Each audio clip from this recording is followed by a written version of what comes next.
आता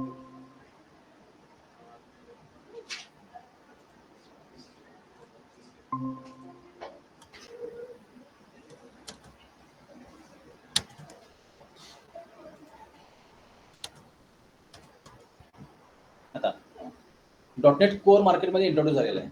ओके, 2016ला हा .NET core concept introduce झालेला आहे. ओके, आता यामध्ये कोर येण्यापूर्वी काय होतं मार्केटमध्ये, MVC होतं. तर MVC आपण बघितलेलं आहे. पण MVCचा ड्रॉबॅक काय होता, MVC थोडं हेवी आहे, पहिली गोष्ट. दुसरा काय झाला, MVC प्लॅटफॉर्म डिपेंडंट आहे. म्हणजे MVC हा त्याच्यात केलेले प्रोजेक्ट्स हे तुम्हाला विंडोज प्लॅटफॉर्मवरच रन करावं लागतात. आता MVC साठी डेव्हलपमेंट करण्यासाठी जे टूल तुम्ही वापरता, विज्युअल स्टुडिओ, हा विज्युअल स्टुडिओ फक्त विंडोजवर वर्क करतो, दुसऱ्या प्लॅटफॉर्मवर तो काम नाही करत. सो MVCचे प्रोजेक्ट्स और त्याच्या प्रिव्हियस फ्रेमवर्कमध्ये प्रोजेक्ट्स हे प्लॅटफॉर्म डिपेंडंट होते, लिटल बिट हेवी होते. तुम्ही ऑब्झर्व केला असाल, ज्यावेळेस आपण MVC मध्ये प्रोजेक्ट क्रिएट करतो, वरती युझिंग म्हणून काही नेमस्पेसेस बाय डिफॉल्ट ऍड होतात. या नेमस्पेसचा इश्यू असा होतो, ह्याच्यानं तुमची वेबसाईट, तुमचं ऍप्लिकेशन लिटल बिट हेवी होतं. परत तुमच्या कोडमध्ये काहीतरी लॉजिकमध्ये मिस्टेक झाली आणि तो हेवी होतो. सो ऍप्लिकेशन हेवी व्हायला सुरुवात झाली. मग ते सॉल्व्ह करायला, प्लॅटफॉर्म डिपेंडन्सी सॉल्व्ह करायला मायक्रोसॉफ्टनं मार्केटमध्ये नवीन फ्रेमवर्क ऍड केला, इंट्रोड्यूस केला, त्याला म्हणतो आपण .NET कोर. हा पण एक फ्रेमवर्कच आहे, just like your MVC and previous framework. जसं एंटिटी फ्रेमवर्क आहे प्रोव्हाइड केलेला, तो .NETचे फ्रेमवर्क आहेत, तसा हा एक नवीन फ्रेमवर्क आला. याच्यामध्ये काय केलं, प्रिव्हियस फ्रेमवर्क्स मधले ड्रॉबॅक्स, लिमिटेशन्स सॉल्व्ह केले. पहिला काय केलं, प्रिव्हियस फ्रेमवर्क हे कॉपीराइट ऍक्ट मध्ये होते, ओपन सोर्स नव्हते. हा फ्रेमवर्क काय केला, मार्केटमध्ये ओपन सोर्स करून टाकला. कारण काय झालं, कोरच्या आधीचे जेवढे फ्रेमवर्क्स आहेत त्यावेळेस मार्केटचं कॉम्पिटिशन वेगळं होतं. आणि कोर ज्यावेळेस मार्केटमध्ये आला 2016च्या आसपास, त्यावेळेस मार्केटमध्ये पायथॉन, परत तुमचा अँड्रॉइड या टाईपचे वेगवेगळ्या लँग्वेजेस यायला सुरुवात झाली. त्यामुळे मार्केटमध्ये काय व्हायला लागलं, कॉम्पिटिशन वाढलं. आता मायक्रोसॉफ्टला इश्यूज यायला सुरुवात झाली, कस्टमर्स कमी व्हायला लागले. का, एक तर प्लॅटफॉर्म डिपेंडन्सी आहे. मग त्यासाठी मायक्रोसॉफ्टचं दुसरं प्रोडक्ट मला OS परचेस करावं लागेल for your server as well as for your development side also. Purchase करायचे म्हणजे की कॉस्टिंग वाढली, अगेन सिक्युरिटी इश्यू वाढला. कारण कॉपीराइट असल्यामुळं मायक्रोसॉफ्ट सगळे इंटरनल वर्किंग ओपन नाही करत. आता मायक्रोसॉफ्ट माझ्या ह्या लॅपटॉपवर मी नेटला कनेक्ट केलेला आहे, बॅकएंडला काय चेक करतोय, माझी स्क्रीन चेक करतोय, माझा साऊंड रेकॉर्डिंग करतोय, व्हिडिओ रेकॉर्डिंग करतोय, काहीच माहित नाही मला. का, OSचे पूर्ण कॉपीराइट मायक्रोसॉफ्टकडे आणि माझी OS विंडोजला नेटला कनेक्ट आहे. मग मी केलेला कोड मायक्रोसॉफ्ट कॉपी पेस्ट करतोय, चोरी करतोय, काय माहित नाही मला. रिअल टाइम मध्ये काय होतं, कंपनीमध्ये डेव्हलपमेंट करताना त्यांचे कोड्स हे हायली सिक्युअर असतात. मग कंपनी दुसऱ्या कुठल्या कॉम्पिटिटरनं किंवा दुसऱ्या कोणी कॉपी करू नये म्हणून त्या कोडमध्ये सिक्युरिटीज बऱ्याच वेळा यूज करते, कोड सिक्युअर ठेवते. पण बऱ्याच जणांना, कंपनीला मायक्रोसॉफ्टच्या प्रोडक्टवर विश्वास नाही. त्याचं हिस्ट्री तशी आहे, मायक्रोसॉफ्टची, फेसबुकची, यांची तुम्ही जर बघितला, बऱ्याचशा मोठमोठ्या कंपनीची हिस्ट्री तीच आहे. ते स्ट्रेट फॉरवर्ड एवढे मोठे झालेले नाही आहेत, चोऱ्या करूनच ते मोठे झालेले. फॅक्ट आहे मार्केटमध्ये. तुम्ही बघा, फेसबुक कोणाचा आहे, मार्क झुकरबर्गचा नाही येते. भारतीय इंडियन 2 मुलं आहेत, भाऊ आहेत दोघं, जे मार्क झुकरबर्ग बरोबर केम्ब्रिज युनिव्हर्सिटीमध्ये शिकत होते. मार्क झुकरबर्गची हिस्ट्री तुम्ही बघितली असेल तर तो केम्ब्रिजमधनं फेल झालेला स्टुडंट आहे. मग ह्या 2 फ्रेंडने काय केलेलं आहे, त्यांचे पासआउट होताना, जस्ट पासआउट होताना आपण काय करतो, जनरली फ्रेंडचे कॉन्टॅक्ट नंबर घेतो किंवा एक ते स्लम बुक का स्लॅम बुक म्हणतात बघा. स्लॅम बुक मध्ये काय करतो, माहिती, त्याचा ऍड्रेस, हे ते सगळी हॉबी, हे सगळं, डेट ऑफ बर्थ सगळं स्टोअर करून घेतो. बरोबर आहे, तिथे पण तीच पद्धत होती. पण इश्यू काय होतो, स्लॅम बुक हार्ड कॉपी असते, हरवली, खराब झाली, इश्यू होतो. या लोकांना एकमेकाला कॉन्टॅक्ट करता येत नाही. त्याने पहिला काय केलं, एक वेबसाईट बनवली ज्यामध्ये ते एकमेकाला फ्रेंड रिक्वेस्ट पाठवून, हे करून एकमेकाला चॅटिंग करतील, एकमेकांना फोटो व्हिडिओ शेअर करतील, असं पहिलं ऍप्लिकेशन बनवलं. ते ऍप्लिकेशन मार्क झुकरबर्गनं इमिजिएटली काय केला, कॉपी करून घेतला आणि स्वतःच्या नावावर रजिस्ट्रेशन करून टाकला, पेटेंट करून टाकला. आणि मार्केटमध्ये तुमच्या जवळ एखादी वस्तू आहे आणि ती वस्तू मी घेतली गपचूप आणि तुम्ही रजिस्टर करण्याच्या ऐवजी मी पहिला रजिस्टर करून घेतली, ती माझी होऊन जाते. तुम्ही बघा आणखी मार्क त्यावेळेस मार्कचा खूप इश्यू झाला. मग त्यामध्ये मार्क जोर बनवून काय केला, इम्प्रुव्हमेंट करत करत करत करत करत फ्री दिली, पण फ्री बरोबर त्याने काय केला, ऍडव्हर्टाईज दाखवून ऍडव्हर्टाईज मधून पैसे कमवायला सुरुवात केली. म्हणजे सेल नाही करायचा. पूर्वी मार्केटमध्ये काय इश्यू होता, सॉफ्टवेअर बनवलं की एखाद्या एक्स पर्सनसाठी बनवलं, त्याला सेल करून टाका. नंतर ट्रेंड चेंज झाला मार्केटमध्ये, सेल नका करू, त्याला काय करा, 1 इयर 2 इयरचं लायसन्स देऊन टाका आणि 1 इयरचे चार्जेस घ्या. ह्याच्याने काय होतं, सॉफ्टवेअरचे राईट्स माझ्याकडे राहतात. त्याला नको वाटलं तो जाईल आणि एकच सॉफ्टवेअर मी एन नंबर ऑफ युजर्सना सेल करेन. समजतोय? सो मार्कनं जसं केलेलं आहे तसं मायक्रोसॉफ्टचं पण इश्यू आहे मार्केटमध्ये. मायक्रोसॉफ्टवर पण मार्केटमध्ये ट्रस्ट नाहीये. मायक्रोसॉफ्ट ही टोटली बेस्ड आहे लिनक्स ओएसवर. लिनक्स ओएसवर त्याने काय केला, पहिली ग्राफिकल ओएस डिझाईन केली.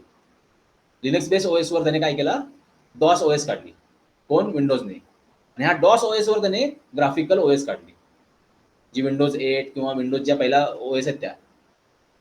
पण त्याच्यामध्ये काय केलं त्यांनी, बॅकएंडला काय काम चालतं सगळं हाईड करून ठेवलं, ओपन होत नाही. लिनक्समध्ये तुम्ही कुठली करंट प्रोसेस चालू आहे आणि त्यामध्ये मला ब्लॉक करायचे, अलाव करायचे, परमिशन द्यायचे का नाही आहेत, हे सगळं ओपन आहे. तसं विंडोजमध्ये नाही. तुम्ही विंडोजमध्ये काही प्रोसेसेस बंदच नाही करू शकत, तुम्हाला परमिशनच नाहीये. बंद करायला गेली की अडकून बसते, एरर येतो लगेच. का? ती प्रोसेस बॅकएंडला कंटिन्यू कामच करते. त्यामुळं बऱ्याचशा आयटी कंपनीज विंडोज वापरत नाहीत.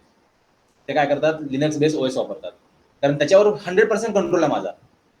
स्पीड कमी करायचा आहे, जास्त करायचा आहे, एखादी प्रोसेस बंद करायची आहे, चालू करायची आहे, कॅमेरा ऑफ करायचा आहे, स्क्रीन शेअरिंग ऑफ करायचं आहे, काहीही मी करू शकतो. सो आता इथे इश्यू काय लागला, मला तर विजुअल स्टुडिओमध्ये डेव्हलपमेंट करायचं आहे. ओके,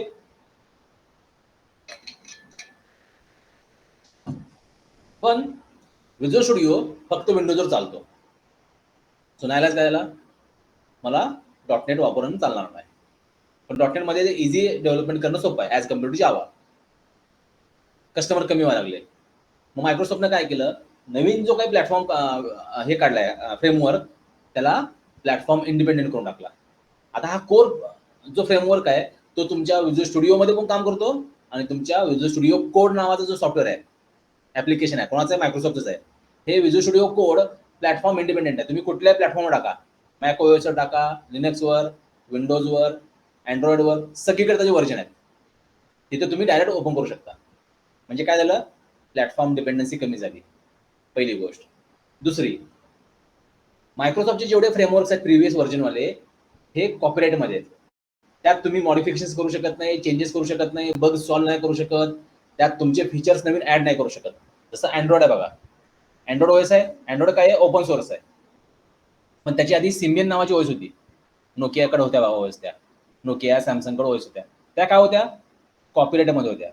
त्या ओएस मध्ये दुसऱ्या जगातला कोणी मॉडिफिकेशन्स लिगली करू शकत नाही. इलिगल तुम्ही काय पण करू शकता, पण लिगल मॉडिफिकेशन्स बिझनेससाठी तुम्ही करू शकत नाही.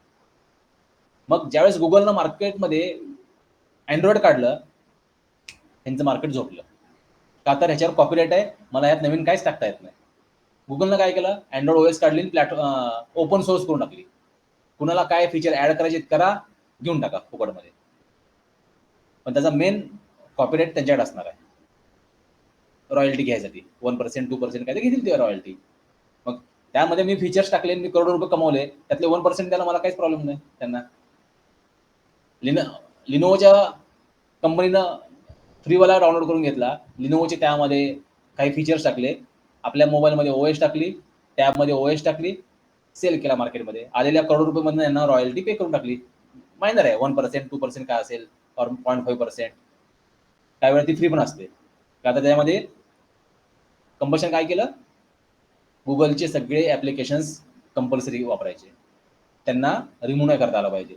फुकट घे तू, तुझे काय ऍप्लिकेशन टाकायचे टाक, पण माझे ऍप्लिकेशन लॉक होऊन जातील. कुणीच मार्केटमध्ये याला रिमूव्ह करू शकणार नाही. म्हणजे काय झालं, ऑटोमॅटिक गुगलची मार्केटिंग व्हायला सुरुवात झाली. तुम्ही अजून ऑब्झर्व करा, अँड्रॉइड ओएस मध्ये जे काही मेलिंग सॉफ्टवेअर यूज केलं जातं हे फक्त जीमेल आहे. याहू हे ते ऍडिशनल तुम्ही टाकू शकता, पण प्रायमरी ठेवू शकत नाही त्याला. म्हणजे काय झालं, ऑटोमॅटिक जीमेलचं मार्केटिंग झालं. जीमेलचे अकाउंट ओपन करावं लागले. जीमेलचं अकाउंट ओपन केले की तुम्ही जीमेल ओपन केला, 1-2 जाहिरात खाली दाखवल्या, पैसा मिळाला मला. थोडं तुमच्याकडे पैसे मागायची गरज आहे. मार्केटिंगवाली कंपनी मला पे करते, बरोबर आहे.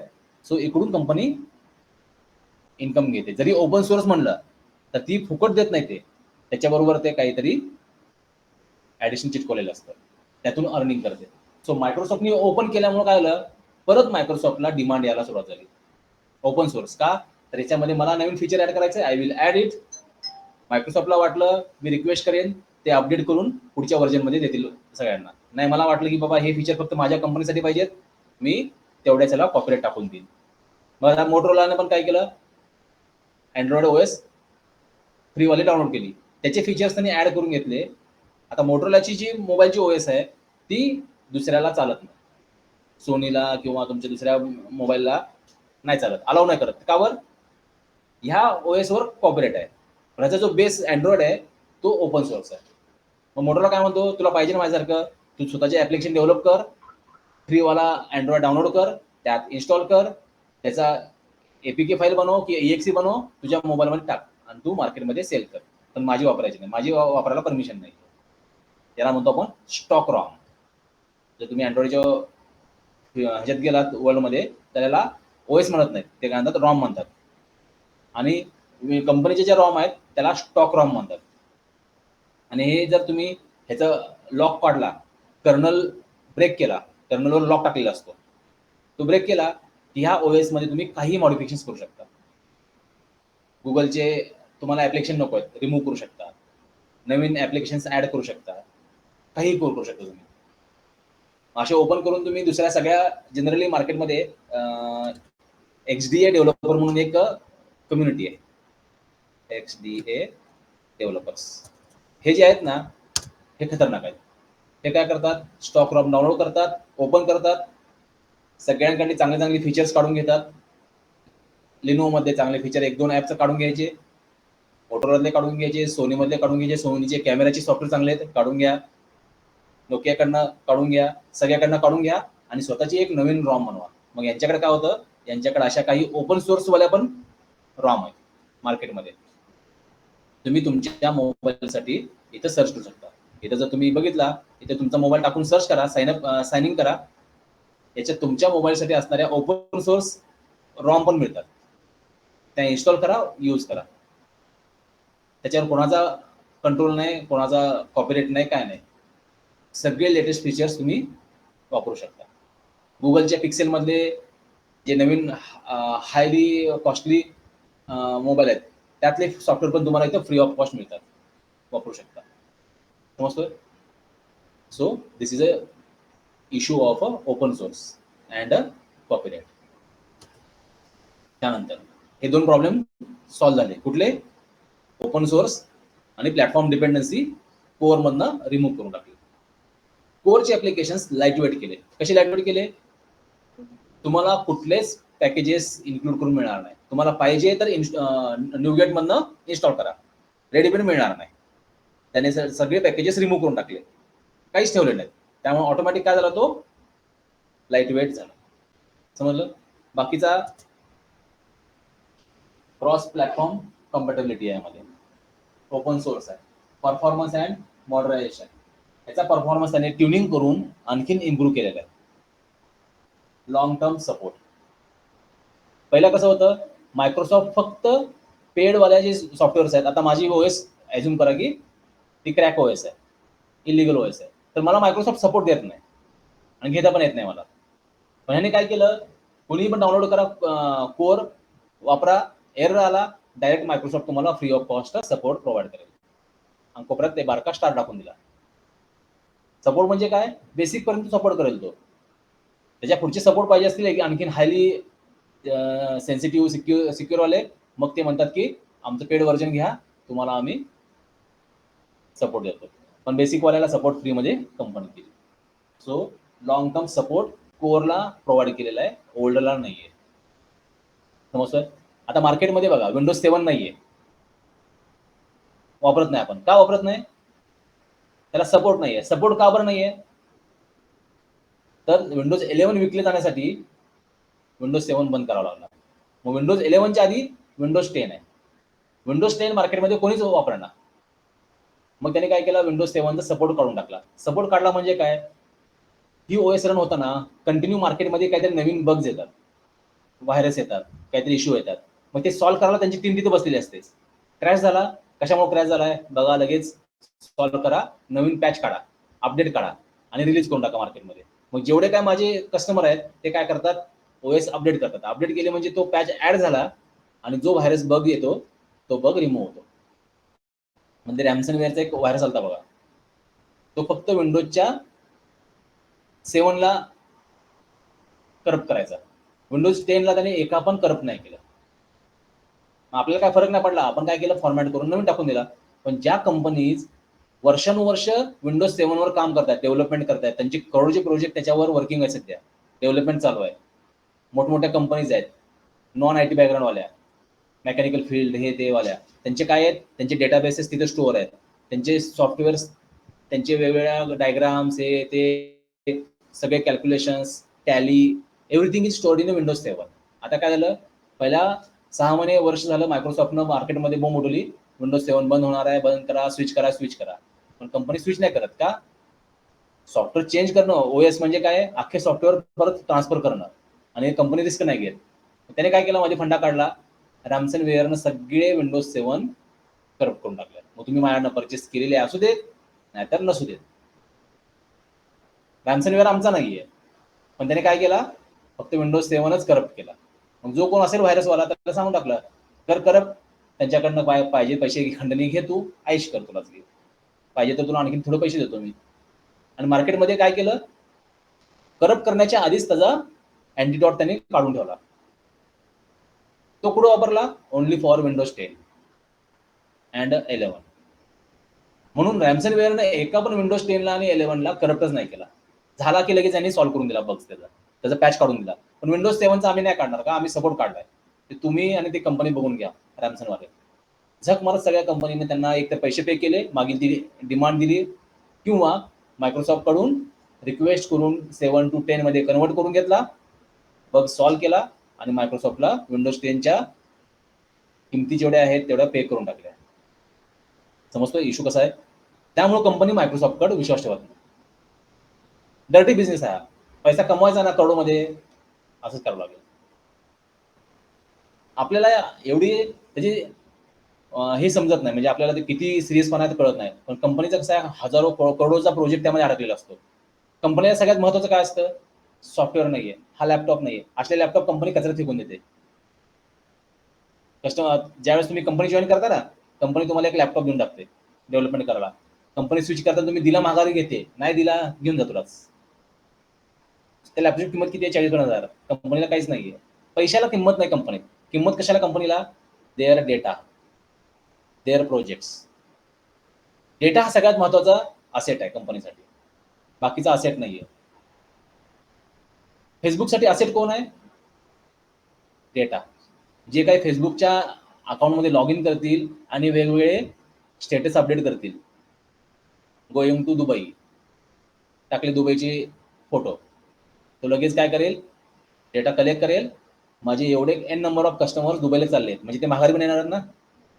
लगेच एअरलाईन्सवाले काय करतात, परचेस करतात, आणि ते कधी येतील काय येतील प्रेडिक्शन काढून दिलं, तिकीट वाढून टाकतात लगेच. म्हणजे 10,000 तिकीट ते 15,000 केलं, एअरलाईन्सवाले खुश. ॲज्युम करा 1,000 कस्टमर चालले फेसबुकवाले, येताना 5,000 तिकीट वाढलं, काय झालं, मल्टिप्लाय करा, किती फायदा झाला त्यांचा. यात थोडी अमाऊंट फेसबुक देऊन टाकली, फेसबुक पण खुश, तो पण खुश. दिस इज अ डर्टी बिझनेस. तुम्ही फ्लिपकार्टवर, अमेझॉनवर, वेगवेगळ्या सेलिंग कंपनीवर थोडंफार काहीतरी एखादा प्रोडक्ट डीपमध्ये सर्च करा, वरवर नाही सर्च करायचा, इन डिटेल सर्च करायचा. मोबाईल घ्यायचा ना, वेगवेगळ्या मोबाईलचे फोटो बघत बसायचे उगीच टाइमपास करत, रॅम बदलून बघायची, कलर बदलून बघायचा, एकाच ब्रँडचे वेगवेगळे बघायचे, अर्धा पाऊण तास टाइमपास करायचा. नेक्स्ट डे ज्यावेळेस तुम्ही लॅपटॉप चालू करचाल किंवा फेसबुक चालू हे करचाल, तुम्हाला वेगवेगळ्या मोबाईलचे ॲड यायला सुरुवात होते, स्कीम ऑफर्स यायला सुरुवात होते. हे कुठून येते, इमिजिएट ती कंपनी काय करते, डेटा तुमचा उचलते, सेल करून टाकते. एवढे कस्टमर्स एवढ्या प्रोडक्टमध्ये इंटरेस्टेड आहेत. मार्केटिंग सुरू होतं लगेच. तुम्हाला लगेच कॉल यायला सुरुवात होतात. ह्या बँकेची ऑफर आहे, त्या बँकेची ऑफर आहे, हे आहे ते आहे. येतं कुठून? फ्रॉम दिस.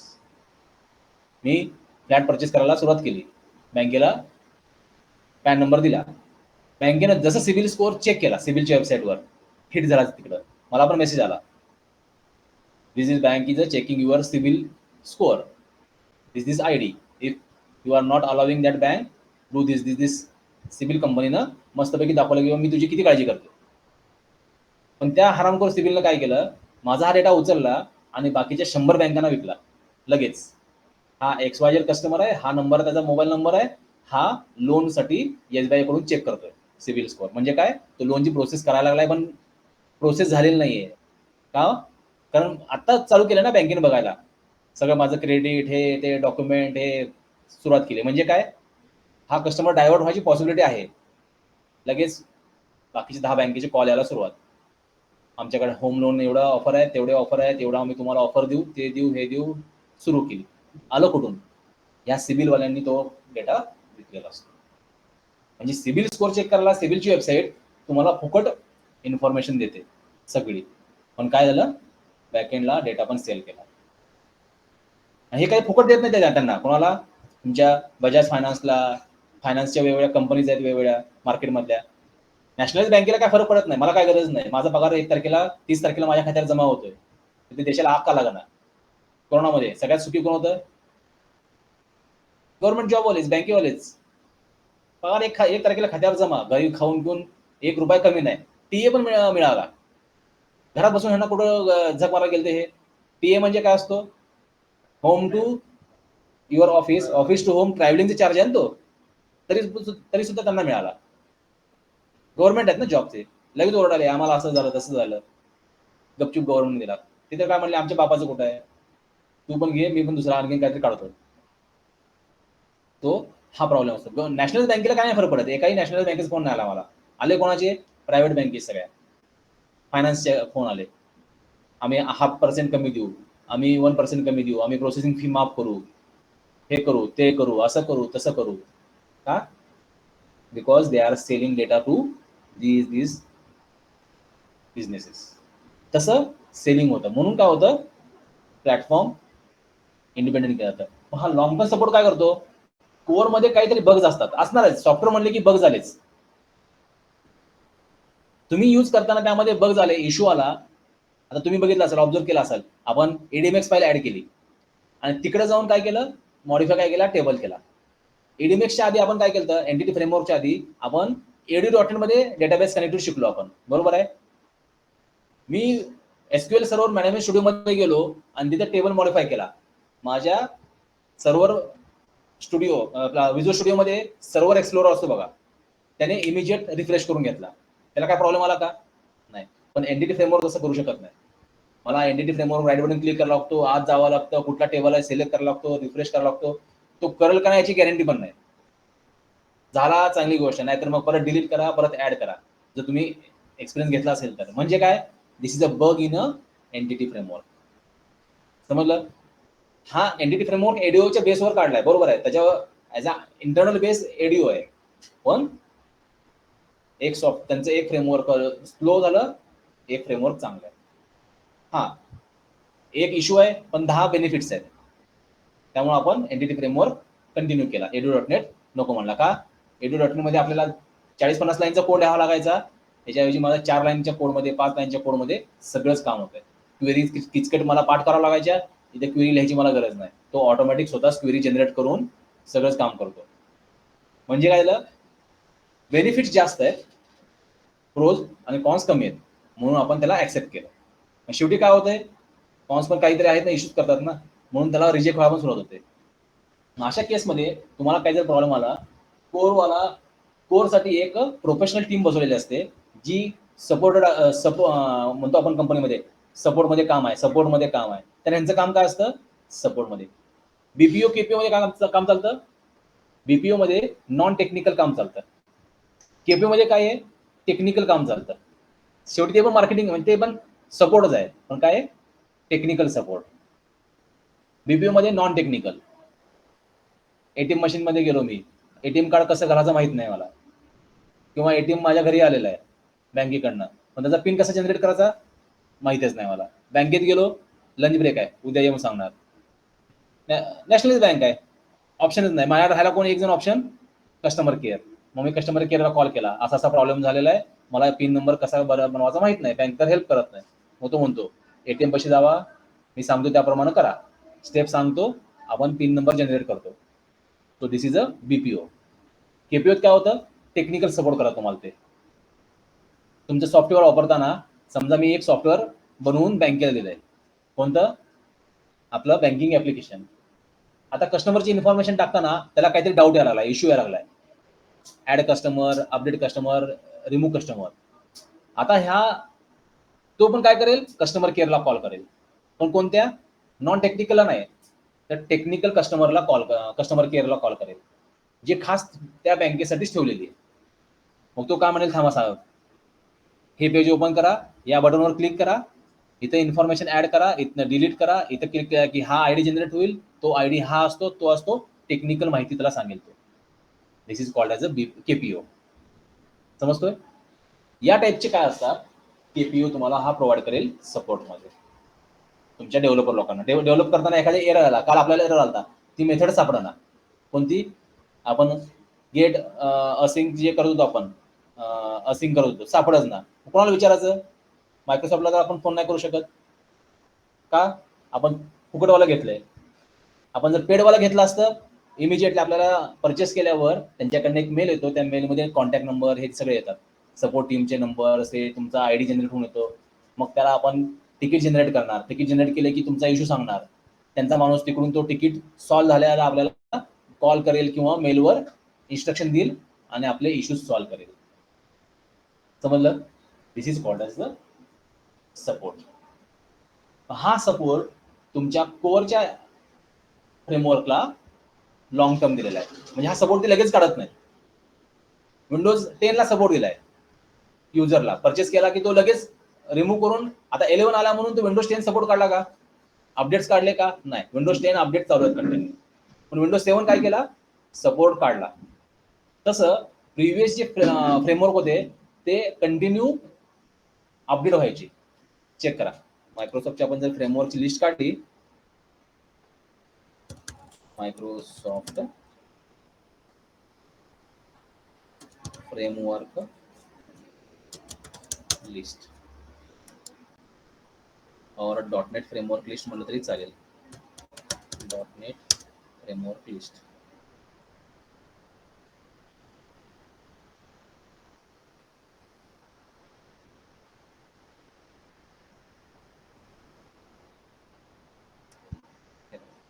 असे वेगवेगळे व्हर्जन्स आहेत त्यांचे.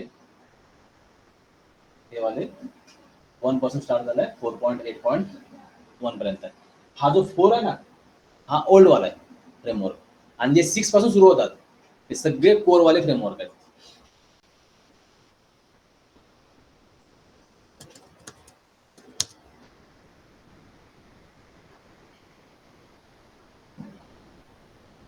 हे बघा, हे कोरचे बघा, हे पहिला 1.0 ही सिरीज त्यांनी वेगळी ठेवली आहे खास. 1.0 हे आहेत ना, 2.0, 5 अँड लेटर. आता स्टँडर्ड आता सध्या आहे तो 6 वाला चालू आहे फ्रेमवर्क. हे काय आलं, लॉंग टर्म सपोर्ट. एक मिनिट, 8 होता मध्ये, 8चा 9 आलाय, पण 9 यूज करत नाहीत कोण आणखी. .NET core latest framework version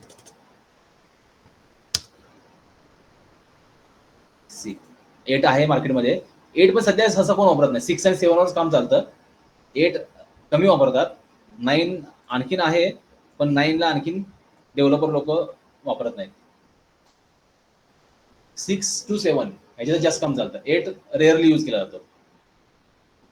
9 तर आणखीन डेव्हलपर हातच लावत त्याला, कारण ह्याच्यातले बग्स सॉल्व्ह झालेत का नाही कोणाला माहित नाही. सॉफ्टवेअर डेव्हलप करत जायचं आणि शेवटी एंडला बघायला अख्खं परत सॉफ्टवेअर पहिल्यापासून बनावं लागतं. मग त्यापेक्षा काय करा, 7 किंवा 8 मध्ये डेव्हलपमेंट करा आणि यूज करा.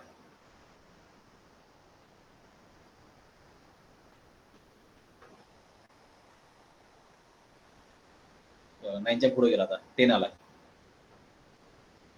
9 लेटेस्ट आहे.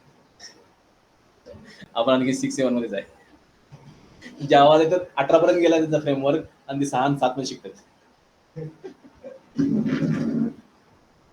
कारण जावानं पण मायक्रोसॉफ्टला कॉपी केला लगेच. इंटरफेस मध्ये जावामध्ये काय होतं, मेथड कॉन्क्रीट मेथड लिहू शकत नव्हता तुम्ही आणि व्हेरिएबल डिक्लेअर करू शकत नव्हता.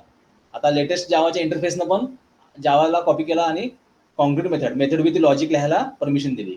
पण ते लेटेस्ट फ्रेमवर्कमध्ये त्यांच्या जावा जेडीके त्यांना आपण फ्रेमवर्क म्हणतो, त्यांच्याकडे जेडीके व्हर्जन म्हणतात. जेडीके 18 मध्ये का 16 मध्ये ते सुरू झालंय. आता 18 का 19 त्यांचं चालू आहे जेडीके. ते स्टडी करतायत 6-7 मध्ये. कॉलेजमध्ये पण साधं शिकवतो. यायला पाहिजे ना, कारण काय होतं माहिती का, लेटेस्ट फ्रेमवर्क शिकणं वर त्यात फरक काय आहे, ऍडव्हान्स वाला तर सिलेबस नाहीये सिलेबसला. मग एवढं हाय व्हर्जन घेऊन काय करणार, मशीन माझी तेवढी अपग्रेड नसणार आहे, माझी मशीन हँग व्हायला सुरू होणार. आणि शिकवणार काय मी, बेसिक कॉलेज टॉपिक. त्यापेक्षा लोअर व्हर्जन मध्ये शिकवा, हा इश्यू होतो. 8 आहे लॉंग टर्म सपोर्ट आहे, स्टँडर्ड टर्म सपोर्ट आहे आणि हा लॉंग टर्म सपोर्ट 10 ला. पण तुम्ही जर बघितला इथं ह्याच्या खाली 1 पासून स्टार्ट झालाय तो. हा कधी आला मार्केटमध्ये, सॉरी हा लेटेस्ट रिलीज हा 16चा आहे. सॉरी हा 16ला काढलेला आहे. 16 नाही नाही हे नाही, हे वेगळं, हे व्हर्जन नंबर आहे. रिलीज डेट आहे 19ला आहे आणि त्याचा टब आहे 14 मे 19 पासून आहे आणि त्याचा सपोर्ट काढला कधी बघा 27 जून 19 मे जून, एका महिन्यात काढून टाकला. पुढचं लेव वर्जन काढला 1.1. का, ह्याच्या सपोर्ट जोपर्यंत मी बंद नाही करत ना, पुढचं कोण वापरणार नाही आणि आपल्याला फरक पडत नाही. आपल्या स्टुडंटला, डेव्हलपर कंपनी जे असतात ना, प्रोफेशनल लोक, त्यांना फरक पडतो, कारण त्यांना क्लायंट सपोर्ट द्यायचा ना. उद्या क्लायंटची मशीन हँग व्हायला सुरुवात झाली, सॉफ्टवेअर मध्ये अडकायला सुरुवात झाली, तो काय मायक्रोसॉफ्टला फोन करून शिवाय नाही घालणार, तो यांना फोन करून शिवाय घालणार आहे. ते मला माहित नाही, सॉफ्टवेअर चालू करून दे माझं म्हणून.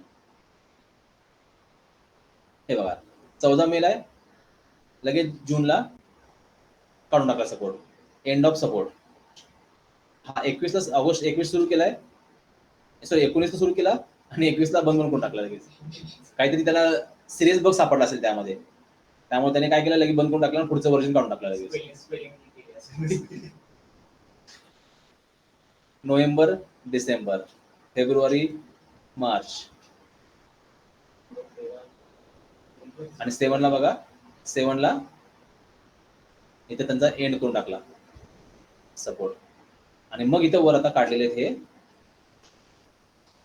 आणि यांचे आहे एंड ऑफ सपोर्ट 2026ला नोव्हेंबर 26 8चा सपोर्ट निघणार आहे.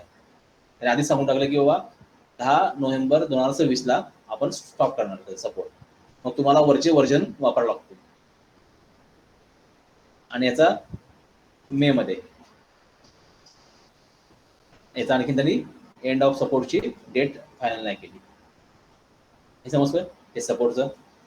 त्यामुळे काय होतं, बऱ्याच वेळा इथं जे आहे ना, हा सपोर्ट आणि इथे एक स्टेबल म्हणून एक हे असतो, ज्यांचा लॉंग टर्म सपोर्ट वर्ड येतो ना किंवा स्टँडर्ड असतो, असेवाले फ्रेमवर्क डेव्हलपर काय करतात, डाउनलोड करून वापरतात डेव्हलपमेंट करायला. ज्यावेळेस तुम्ही एखाद्या ऍप्लिकेशन डेव्हलप करता, क्रिएट न्यू प्रोजेक्ट करता, तिथे फ्रेमवर्कची लिस्ट येते बघा.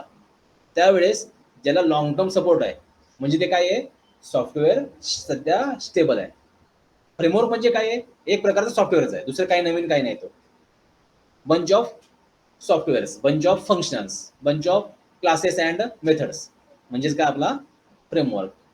मग याला सपोर्ट ज्याला स्टेबल आहे, लॉंग टर्म आहे, ते फ्रेमवर्क स्टेबल आहे असं कन्सिडर होतं आणि त्याच्यात ऍप्लिकेशन डेव्हलप करायला सुरुवात केली जाते. ओके,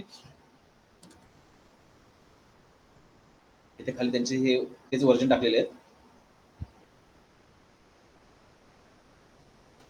नाव पुढचा इश्यू, MVC मध्ये किंवा त्याच्या प्रिव्हियस व्हर्जन मध्ये तुम्ही ऍप्लिकेशन एका लिमिटेड टाईपचे डेव्हलप करू शकत होता. कोणते, डेस्कटॉप ऍप्लिकेशन, API, त्यानंतर API पण काय MVC मध्ये आणि ASP.च्या लेटेस्ट फ्रेमवर्क मध्ये पॉसिबल आहे. 4 आणि 4च्या आधीच्या फ्रेमवर्क मध्ये API सपोर्ट नाही करत, 4च्या पुढच्या सगळ्या फ्रेमवर्क मध्ये चालतं ते. त्यानंतर मोबाईल ॲप्लिकेशन. मायक्रोसॉफ्टमध्ये जर विज्युअल स्टुडिओमध्ये मला मोबाईल ॲप्लिकेशन बनवायचं म्हटलं तर मला मायक्रोसॉफ्टचे जे काही मोबाईल्स आहेत किंवा टॅब आहेत मायक्रोसॉफ्टचे, तुम्ही जर बघितलं मार्केटमध्ये मायक्रोसॉफ्टचे पण काही मोबाईल आहेत, मायक्रोसॉफ्ट मोबाईल्स या टाईपचे बघा, लुमिना हे आहेत ना, यांच्यामध्ये आपल्याला ॲप्लिकेशन रन करायचं आहे. तर असे ॲप्लिकेशन तुम्ही विज्युअल स्टुडिओमध्ये मोबाईल ॲप्लिकेशन बनवू शकता. ओके, पण अँड्रॉइड ॲप्लिकेशन तुम्ही मायक्रोसॉफ्टच्या ओल्ड फ्रेमवर्कमध्ये बनवता येत नव्हते. अँड्रॉइड किंवा अदर लँग्वेजचे. कोरमध्ये काय केलेलं आहे, तुमचे सगळे ते प्लॅटफॉर्म डिपेंडन्सी आणि ही रिमूव्ह करून टाकली. त्यांनी तुम्हाला अँड्रॉइड ॲप्लिकेशन डेव्हलप करायला पण परमिशन्स दिली. कशाचं? कोर वापरून. वेबसाईट ॲप्लिकेशन पण तुम्ही बनवू शकता with the help of core. MVC कोरचे project means web based application, API, razor pages and micro services. Okay, so तुमच्या वेबसाईट वेब बेस्ड ॲप्लिकेशनमध्ये तुम्ही एवढ्या टाईपचे ॲप्लिकेशन्स कोर वापरून बनवू शकता. यातले बरेचसे ॲप्लिकेशन्स ओल्ड फ्रेमवर्कमध्ये पॉसिबल नव्हते. Mobile application Android or any type of कोरमध्ये पॉसिबल आहे. इकडं प्रिव्हियस व्हर्जनमध्ये पॉसिबल नाही. कन्सोल ॲप्लिकेशन दोन्हीकडे सपोर्ट ठेवला आहे. ओल्डमध्ये पण होतं, इथे पण अलाउ केलेलं आहे. पण कोरमध्ये कन्सोल ॲप्लिकेशन्स लिमिटेड सपोर्ट दिला आहे, फुल सपोर्ट दिला नाही त्यांनी. का बरं? कन्सोलमध्ये जर तुम्ही गेलात तर डेस्कटॉप ॲप्लिकेशन जास्त करत बसाल, म्हणून त्याने लिमिटेड सपोर्ट दिला आहे. ब्लॅक अँड व्हाईट स्क्रीनवाली डेस्कटॉप ॲप्लिकेशनचा सपोर्ट जो होता, डेस्कटॉप ॲप्लिकेशन कॉन्सेप्ट होता, कोरनं रिमूव्ह केलाय. आता तुम्ही डेस्कटॉप ॲप्लिकेशनमध्ये तुम्ही करू शकत नाही. फक्त 3.0 व्हर्जन आहे प्रिव्हियस वाला, तिथपर्यंतच त्याने डेस्कटॉप ॲप्लिकेशन अलाउ केलं. तिथून पुढच्या व्हर्जनमध्ये डेस्कटॉप ॲप्लिकेशन तुम्हाला बनवता येत नाही. समजलं? IoT, what is IoT? Internet of things. याला पण तुमचे त्याचे ॲप्लिकेशन्स, त्याला सपोर्ट करणारे ॲप्लिकेशन्स मायक्रोसॉफ्टमध्ये तुम्ही बनवू शकता. ह्या IoT कुठे वापरतात जास्त करून? IoTचे IoT ॲप्लिकेशन जनरली तुमचे ड्रोन आणि ह्या टाईपचे जे आहेत ना, हार्डवेअर ॲक्सेस करणारे, ते IoT मध्ये बनवतात. हा थोडा सेन्सिटिव्ह आहे, म्हणजे यातले जे ॲप्लिकेशन्स आहेत ते थोडे सेन्सिटिव्ह आहेत. यांचे जे सेन्सर्स वापरतात वेगवेगळ्या टाईपचे ना, हे इझिली हा वापरता येतो IoT. तुम्हाला तुमचा ड्रोन आहे, ड्रोनमध्ये पण वेगवेगळ्या टाईपचे मॉडेल काढलेले आहेत. फवारणी करण्याचा ड्रोन वेगळा, नॉर्मल आपण शूटिंग करणारा ड्रोन वेगळा असतो, मिलिटरी यूज करणारा ड्रोन वेगळा असतो. त्याच्यामध्ये वेगवेगळे थर्मल कॅमेरे वापरलेले असतात, नाईट विजनवाले हे ते. सो असे ड्रोनचे जे काही ॲप्लिकेशन्स डेव्हलप करायचे आपल्याला, ते IoT मधून डेव्हलप करायचे. मग ह्या IoTचे ॲप्लिकेशन्स डेव्हलप करायला तुम्हाला कोरनं सपोर्ट दिलेला आहे. त्यानंतर ML, मशीन लर्निंग. मशीन लर्निंगमध्ये तुम्हाला काही कोडिंग करायचं आहे, एखादा मेकॅनिकल हँड आहे तो ॲक्सेस करायचा आहे, मुव्हिंग करायचं आहे, जे तुमचं कंपनीमध्ये प्रोडक्शन फील्डवर वापरतात बघा, ते पण इथं मशीन लर्निंगचे सॉफ्टवेअर बनवता येतात using core framework. Gaming application, cloud application. Cloud ॲप्लिकेशनचा हा बेनिफिट काय आहे, कोरमध्ये खूप स्मार्ट सपोर्ट प्रोव्हाइड केलेला आहे युअर क्लाउड डेटाबेस यूज करायला. जे काही AWS, Azure डेटाबेस आहे, हा इझिली त्याला मॅप करतो. कोण? कोरचा फ्रेमवर्क. ओल्डवाले क्लाउड डेटाबेसला सपोर्ट करायला त्यांना थोडा त्रास होतो, सपोर्ट लवकर मिळत नाही, काहीतरी बग्स सुरुवात होतात. पण कोर बरोबर तो इझिली कनेक्ट होतो आरामात, क्लाउड डेटाबेसेस. ओके, हे समजलं? इथपर्यंत काय डाऊट आहे का? कोरचे बेनिफिट्स हे ते. आता इथं डिफरन्स दिलेला आहे, what is a .NET core, .NET framework आणि कोर मधला डिफरन्स सांगितलेला आहे. जो आतापर्यंत आपण डिस्कस केलेला आहे तोच सगळा इथं सांगितलेला आहे. Applications created using .NET framework can only run on a Windows operating system. Here .NET Core is a cross-platform framework that can run on Windows, Mac, Linux, any operating system. हा framework सगळे run करेल, पण तो use करायला लागणारा software तुम्हाला त्या operating सिस्टीमच्या कम्फर्टेबल घ्यावं लागेल. म्हणजे मला जर विज्युअल स्टुडिओ वापरायचा आहे, विज्युअल स्टुडिओ कोड आणि विज्युअल स्टुडिओ हा फरक आहे, माहिती आहे ना? तुम्ही मे बी फ्रंट एंड वापरला असेल कोडवाला, विज्युअल स्टुडिओ कोड, त्यांचे आयकॉन सेम आहे पण कलर वेगळा बघा. विज्युअल स्टुडिओ याचा आयकॉन बघा काय आहे, असा आहे. आणि विज्युअल स्टुडिओ कोड, तर कोडचा असं ब्ल्यू वाला आहे.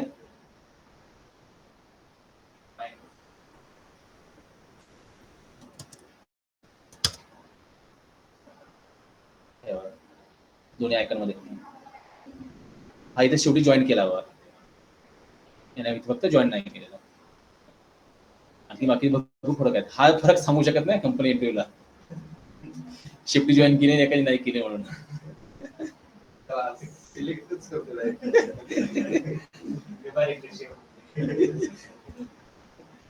So this is a difference. मग हा जो विज्युअल स्टुडिओ कोड आहे, हा कोड काय आहे, सगळ्या प्लॅटफॉर्मसाठी मायक्रोसॉफ्टने बनवून ठेवला आहे विज्युअल स्टुडिओ कोड. पण विज्युअल स्टुडिओ मात्र त्यांनी फक्त विंडोजसाठी बनवून ठेवला आहे मायक्रोसॉफ्टने. म्हणजे लिनक्सवर जर मला विज्युअल स्टुडिओ पाहिजे असेल चालत नाही, मला विज्युअल स्टुडिओ कोड इन्स्टॉल करावा लागतो, त्याच्यामध्ये फ्रेमवर्क ऍड करावं लागतं. जसं तुम्ही बाकीचे फ्रेमवर्क ऍड करता बघा, बाकीचे पॅकेजेस ऍड करता. मला जर सीचा प्रोग्राम रन करायचा आहे, सीचा कंपायलर मी ऍड करून घेतो विज्युअल स्टुडिओ कोडमध्ये. जावा रन करायचा आहे, जेडीके इन्स्टॉल करून मी त्याची लिंक तिथे काय करतो, कनेक्ट करून घेतो. त्याचा कंपायलर जावाचा डाउनलोड करून घेतो विज्युअल स्टुडिओ कोडचा. म्हणजे काय करतो, तो जावाचा कोड पण कंपाईल करून रन करायला कॅपेबल आहे. तसंच तुम्ही काय करता, .NET फ्रेमवर्क डाउनलोड करता विज्युअल स्टुडिओ कोडमध्ये आणि इन्स्टॉल करता. तो ऑटोमॅटिक तुमचे विज्युअल स्टुडिओचे सगळे प्रोग्राम रन करायला कॅपेबल होऊन जाईल. समजतोय? आणि इथं काय परत सेकंड काय सांगितलं difference, when you install .NET framework in your machine, it installs all packages which .NET framework provide, even though you are not going to use all of them.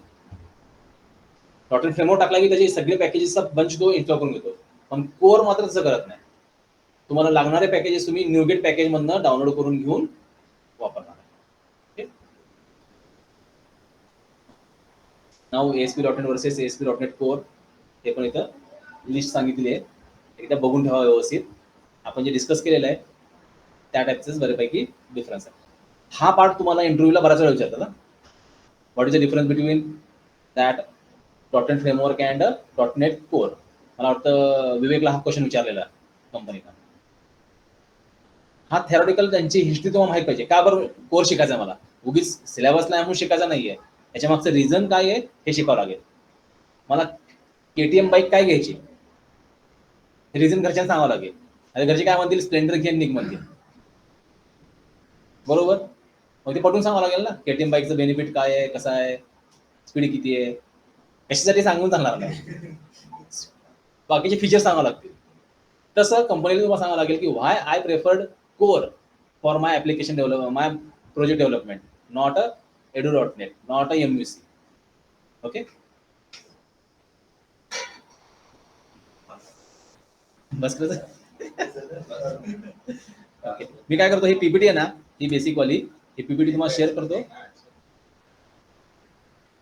आज सगळं थेरीच आहे ना, थेरीला काय होतं, बोरले होतं थेरीला ना, मला पण वैताग येते.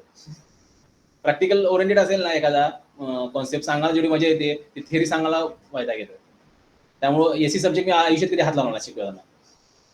दुसऱ्या कोणाला घ्यायची का, एसी नाही. एक वेळ मॅथमॅटिक्स शिकवलं मी, ओआर म्हणून सब्जेक्ट होता आम्हाला MCA ला, ऑपरेशन रिसर्च, तो शिकवला. मी म्हटलं थेरी नाही शिकवत, आपल्या बापाच्या नाही जमत. ती कोणती थेरी सांगा आणि ते SDLC लाईफ सायकल सांगा आणि त्याचं हे करा, ते पोरं निम्मी आधी झोपलेले असते.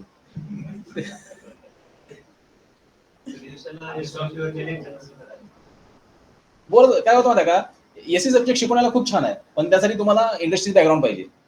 तुम्ही कंपनीत जाऊन तिथे धक्के खाऊन शिव्या खाऊन आलेले पाहिजेत. तिथं मीटिंग मध्ये काय होतं भानगडी माहित पाहिजे तुम्हाला, HR टीम काय करते, त्यानंतर क्लायंट काय काम करतो, कशी शिवाय घालतो, काय करतो, सगळं तुम्हाला माहित पाहिजे ना, ते एन्व्हायरमेंट सगळं. मग ते वॉटरफॉल मॉडेल काय असतं, बाकीचे SDLC मॉडेल काय असतं, ते मॉडेल काम काय करतं, बेनिफिट काय आहेत, कसे आहेत, हे सगळं सांगायला तुम्हाला सॉफ्टवेअर इंजिनिअरिंगचे कॉन्सेप्ट समजतात. उगीच ती रट्टापाठ करून इथून डेटा इकडे जातो, इकडून फीडबॅक इकडे जातो, हे जातो ते जातो, समोर झोपून जातो पर्यंत. ते सांगता आलं पाहिजे तुम्हाला की बाबा इथे एखादा प्रोजेक्ट आहे, मी हा XYZ प्रोजेक्ट घेतला, इथलं हे मॉडेल डेव्हलप केलं, हे केलं की चेक करायला मी टेस्टिंग टीमकडे पाठवणार. मग हे कुठल्या माझ्या मॉडेलच्या कुठल्या फेजमध्ये बसतं हे पटवून सांगता आलं पाहिजे.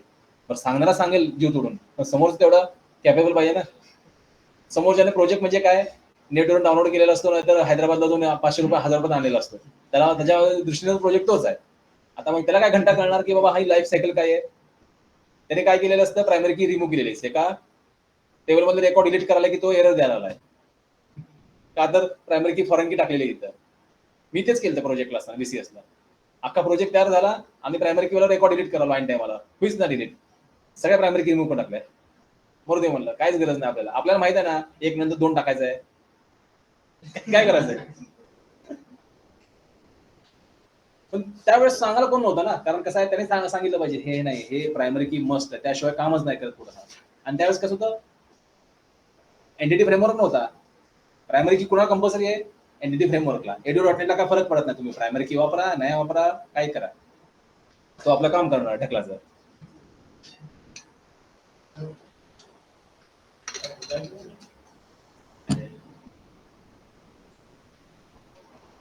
स्टॉप करायचं. तुम्हाला ती पहिली पीपीटी शेअर करतो. आणखीन यामध्ये नोट्स जेवढ्या जमती तेवढा काढून ठेवा विथ एक्झाम्पल, कारण तुम्हाला कोरवर 100% क्वेश्चन विचारणार आहेत. theoretical question core वर. What is a core? What are the benefits of core? What is difference between .NET framework and core framework? जे मी तिथे टाकलेले बघा, ते बेसिक म्हणजे मी शॉर्ट मध्ये टाकलेले आहेत. 2-3 लाईन मध्ये त्याचं एक्सप्लेनेशन लिहून ठेवा. 3 लाईनचं तुम्हाला एक्सप्लेन करताना 1 लाईन एक्सप्लेन करायला लक्षात राहील. नाहीतर एक वर्ड टाकला तुम्ही पण पाठ केला आणि ऐन टायमाला कंपनीच्या माणसासमोर गेला, ते वर्ड पण विसरून गेला, बोंबलं सगळं. मग त्यामुळे 4 लाईन पाठ करा, त्यातली 1 लाईन 2 लाईन लक्षात राहतील.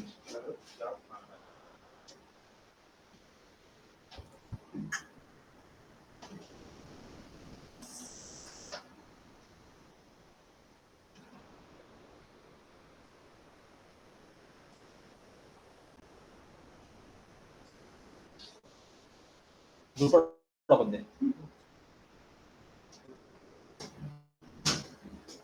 स्टॉप करू.